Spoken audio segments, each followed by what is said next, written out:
Welcome to Burlap Teachers. Enjoy the video. You'll start by making the devices visible and removing clutter. Turn your phone Bluetooth on and set the car to ACC or on.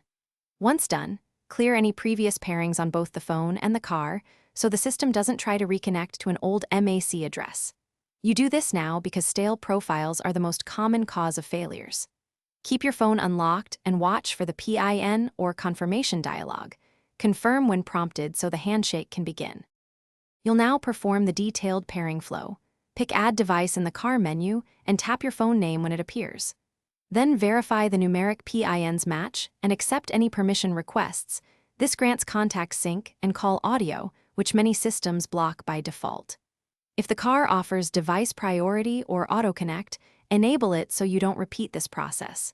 Make sure Bluetooth audio is selected as the media source, otherwise music and calls won't route correctly. Finish by testing both a phone call and a music stream to confirm microphone and audio routing work. If something fails, reboot the phone and turn the car off for 30 seconds to clear temporary faults. If that doesn't fix it, delete the car from your phone's Bluetooth list and repair. Sometimes a fresh profile resolves mismatched codecs. As a final troubleshooting tip, update your phone OS or the car firmware because incompatibilities often come from outdated.